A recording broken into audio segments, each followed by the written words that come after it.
Let's talk about eggs. I have examples of 2 eggs here. This is a regular egg that you would get in the grocery store, and this is an egg from my personal egg dealer, Diane Carney, who raises eggs on her farm. And it's what you would call a pastured egg, which means that the hens mostly live outside. She has a mobile coop that she moves around. So they're out in the dirt and the grass, and they're eating bugs and insects and having a good old time. So there's quite a stark difference between the two. Notice that the white in this one is kind of thin and watery, whereas the white in this one is very, very viscous. And these eggs were the same size, but look at the difference in the size of the yolk on these. And then, of course, the conventional egg is kind of flat and pale, the yolk, whereas the yolk from these happy hen here, look how it stands up tall, and it's that bright saffron color. Now, Mother Earth News did a whole study where they looked at the nutritional difference in these 2 kinds of eggs.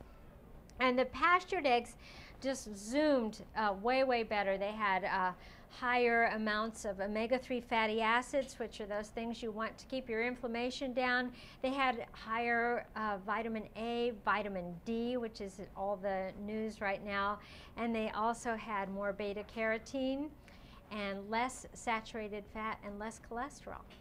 So a lot of good things. And you can find pastured eggs usually at your farmer's market, or you can go online to a site like Local Harvest or eatwild.com and find somebody in your neighborhood that's making and selling eggs.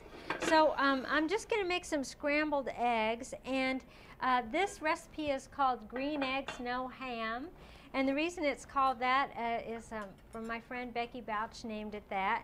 And so you start out by putting some very wet greens in a warm skillet and covering them and letting them wilt. This was some rainbow chard, which looks like this, and then some of them are white and some of them are red. It's a really beautiful dark leafy green. And the reason that you don't add the greens until the very end is because they will give off their own moisture. And if you cook eggs and you have too much moisture in there, they'll get kind of runny, which we don't want. Did you get the butter? Yeah, it's in the fridge. So there's my eggs. These eggs also have some cheese in them, and I have some beautifully grated. I found it. What? My external hard drive. It's in the refrigerator, in a butter container. Interesting. So, wait a minute. So you haven't backed up our computer since we moved? I'm going to do it right now. Jane, I found it. No. So the cheese and the greens I'll add at the end. It can be any kind of cheese you want. The eggs, however, here they are, 5 of them. I'm going to put a little salt, and I'm going to put a little pepper in there, and I'll put a little water or milk or cream, whatever you have handy. Now, the temperature that you want to cook scrambled eggs is the temperature at which butter sizzles but doesn't brown. And, you know, I suppose you could figure out some kind of it's medium high or medium low or something like that. But that all depends on your stove and your skillet. So it's better to have these kind of visual clues and audio clues, which are sizzle, which I'm hearing, but doesn't brown. I'm going to turn that up just a teeny tiny, because it's all about sound. And the reason that you put a little bit of milk or water in your egg, and not too much, I'm just going to put like a teaspoon or so, is to just barely slow down that cooking, because you don't want the eggs to curd up too fast. I don't think that's really a cooking term, curd up, but I used it anyway. So here they come. And notice that it didn't make some crush, you know, sound. It was pretty gentle, and that's what you want. And then right away you start lifting from the bottom of the pan up, So you get these nice, soft, beautiful, saffron-colored, pastured, scrambled eggs, green eggs, no ham. What? What would be a safe place to keep the external hard drive? I'm cooking eggs right now, so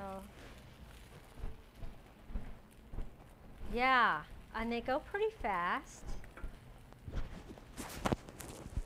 And right about there, yeah, that's pretty good. I'm going to add my cheese and my greens and just keep folding them and folding them.